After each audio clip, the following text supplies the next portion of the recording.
So today we're going to be putting a clutch along with some other upgrades on my 2009 Shelby GT500. So one thing we're going to do is your clutch actually works off your brake master cylinder stock on these. So we're going to separate those reservoirs because it's not really a great design. If you lose brake or you lose clutch, you're going to lose the fluid and all. So we're going to take care of that. The second thing is this got the original clutch in it. It's like 62,000 miles. These are real bad about chattering. So we've got that going on. But also at the same time as we're replacing it, we're going to be putting it in the MGW short throw shifter. So the first thing that we're going to come over here, grab an 8mm, and go ahead and we're going to take off this negative battery terminal and set it off to the side. So with that off, we're going to move inside and start with getting the shifter stuff from the interior out. All right, in the vehicle here, you got the original shift knob. This is all factory stuff for me. So we'll go ahead, thread that guy off. All right, so that's off. Now I'm just going to get underneath here, pull up that boot. That's off, and we can set that to the side. You can see we're down to the shifter. I am going to go ahead and take this console out, this centerpiece. So in the back here, you've got 2 screws. When you pop up the armrest, I'm going to go ahead and thread these guys out. It's using a 6mm and one right there. Now you can just pull up on it. You'll see once you start to pull up, your e-brake's gonna hold you, but you can just push it up out of the way. Pull up here. And then I'm gonna get 2 hands on it and work it around that e-brake. So before I take it the rest of the way out, I gotta show you these connections. So I have this one under here where it has the heated seats. And then you have these 2 factory connections here. Now I can just take it, tilt it straight up, or I keep pulling it back, and it'll come around that emergency brake handle. All right, so now I'm going to remove this centerpiece here. Again, I'm chasing some more jobs, but to get it out, you take a 7. You can hit these 2 guys up front right here. That's going to take those out. And then after that, you can actually just grab these centerpieces and just pull out just like so. Grab this guy. Do the same thing. And now those are out. And again, I have to get into some wiring here. But then the next thing, you got 2 10mm down in here. And then the connections that are back inside of here for your cigarette lighter. Then of course, there's where they didn't wire up the button. So I'll trace that down. But that's the next thing we'll do. And you can take this thing out the same exact way you took the top out. Just tilt it up and over this piece here. So I'm going to do that now. Another thing before you pull it out that you're going to have to remove is these guys. You can just grab them. You could put a tool under them, make it easier, but I'm just going to manhandle them. Pull them up like so. Now, we'll be able to grab and take this out. All right, with the console out of the way, take that pad out. And right there is 4 10mm bolts that we can take out.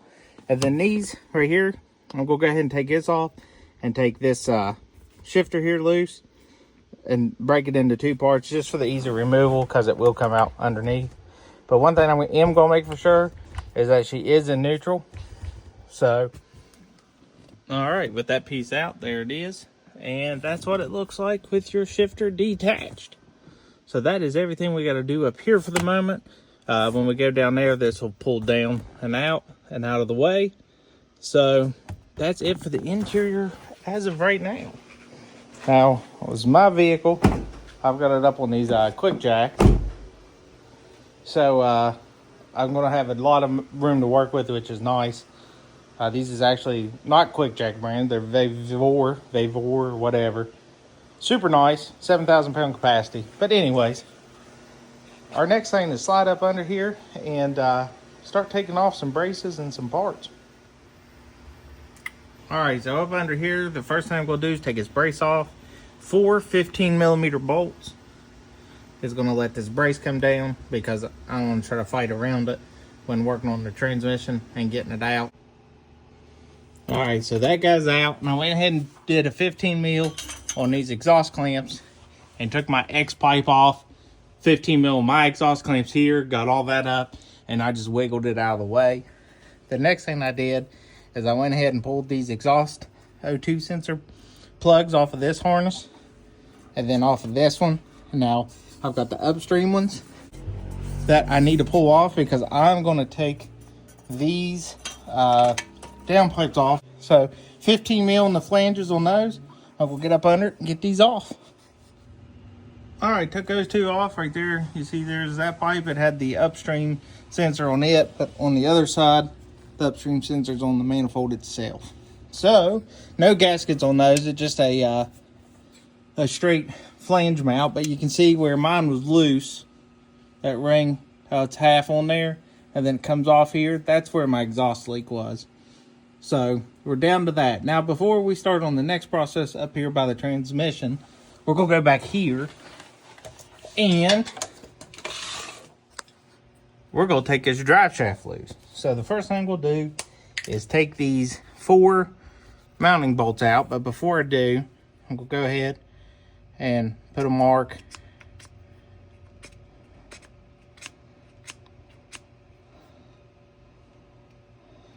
on where this drive shaft is mounted as of right now, so we can try to get it mounted back in the same spot. So these guys are a 12 millimeter 12 point. So we're going to go ahead and get those 4 off, which is going to let this come free from the transaxle, or transmission, sorry.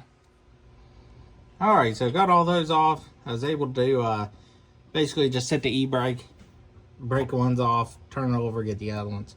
So now that that's done, we're going to go here to this carrier bearing in the center, and I'm going to go ahead and take it off, which these are 2 13 millimeters right here and right here, and a 10 here. So for all those bolts going around there, because this is a 2-piece drive shaft. I eventually would like to upgrade to 1 piece, but this is what we got at the moment. Mid shaft off here, so I took down the carrier, undone the 6 bolts around through there. They were 10 mil, popped that section off. You can see it laying right back there. I could have set it to the side, but I'm trying to get the most room I can to work around since I am doing it on the floor. So the next thing that I'm going to do is, you got 2 10 mils that's going to let this shifter come down from the body. And I'm going to bring it out with the transmission because, like I said, we are replacing it. Now that guy's free. As I work my way back to the top, I'm going to start undoing connectors as I can reach them here. So reach up here, pull up on the white. Let's go take that guy off. Come over here. We got this one on this side, which it seems to have a clip on the back side here. Go ahead and get it pulled off. Let me get around to it. All right, so now I kind of pulled this down out of its little holder there. We got this guy here. So pull it out like so. We're going to make sure they got another Christmas tree clip there. We'll work it out back and forth. Over here, I got a zip tie I got to cut. 2 zip ties I got to cut because, I mean, someone's been in here before and has either broke his little Christmas tree clips or something of that nature. So we'll cut those. I'll check up through there and make sure we're not tied to anywhere else. So that is the next step before I move over and start taking the starter off. All right, with the cables, I tucked them back up inside by the pipe on each side, just so they're out of the way. The next thing I'm going to do, as you can see, I got a 13 here to take this power cable off, and a 13 here for the ground. So I'm going to take those 2 off, and then I'm going to move over to these guys here, which are 10s. One here and one here. And I'm sure there's one on the back side to get this starter off and get it set out of the way. So that's my next task. All right, guys, starter's out. Ended up being a 10 mil right here for that ground, not a 13. But there you go. So that is out. We now are exposed to the block. So now the next thing I'm going to do is just while I'm down here before I head back up top, is I'm going to take and I believe these are also 13s maybe. Yep. So these are holding the spacer against the transmission. So I'm going to take those out, and then I'm going to go ahead and hit these transmission bolts to the engine while I'm down here. I'm going to get as many as I can before heading up top to undo. I'm going to undo the actual clutch cable from the reservoir itself and cap it off. So I'll take these two, the starter, set it off to the side. I got this guy here, one right above it I can get to. This guy here, one right above it, and then the rest of them, I can get one more right above it. So right there, and right there. Then it's gonna go up, and I can get them from the back of the transmission, but they're at the very top. But before I do that, like I said, I gotta go up front. So I'm gonna get these out and move on from there. So that's the next step. All right, guys, believe it or not, I was able to get those top bolts from down here. Using this setup here, I was able to go right up inside here, right like that, and get straight to those top two most bolts.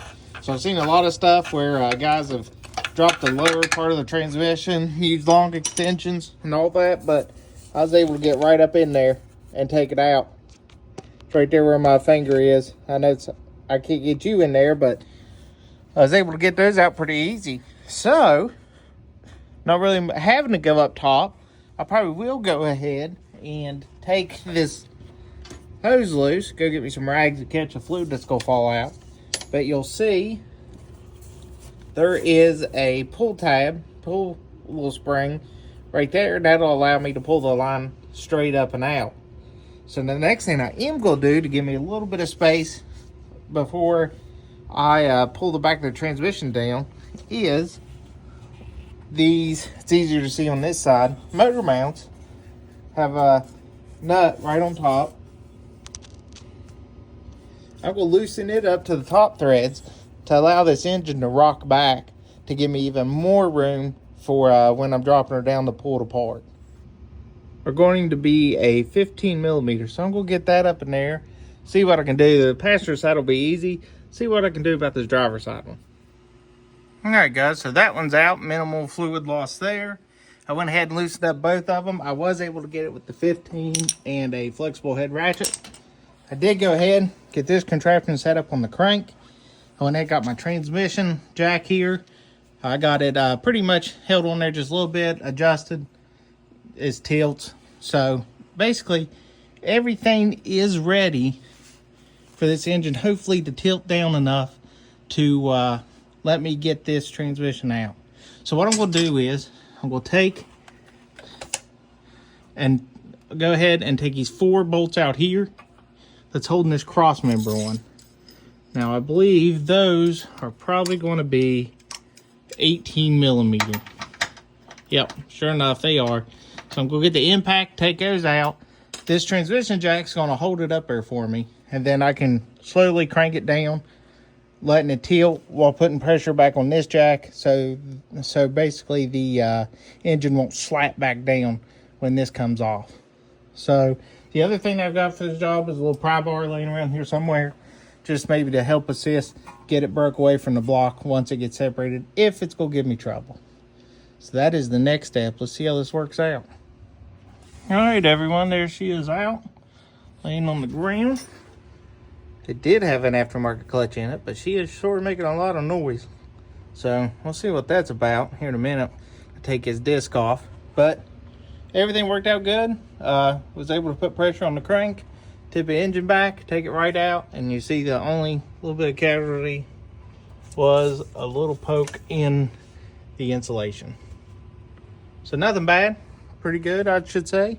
So now our next step is I gotta go get an Allen head socket and see if we can go ahead and get this pressure plate off and look at the disc and look at the flywheel and kind of see what's going on. All right, guys, so there's the flywheel. You can see she's got hot. She's blued. She may even be warped a little bit. Might be part of my big issue right here. So on the clutch, she was 6-puck. You can definitely see it's got warm. The actual pressure plate don't look too terrible. let's go ahead and see if we can go take these bolts out and get this flywheel off. Say 19 millimeter. Yep. So 19s, let's get those bolts out. I've got all these new to put back in, so too worried about it. All right, so that's gonna be it for this video. That flywheel came out with no issue. I went ahead and pulled the transmission out, got everything ready. I wanted to break this video up just so you had the 3 different stages of it, so you didn't have to stay through for the whole thing. If you guys would, please hit that subscribe button and go follow me on Instagram at MustangJackson67. But until next time, let's keep building.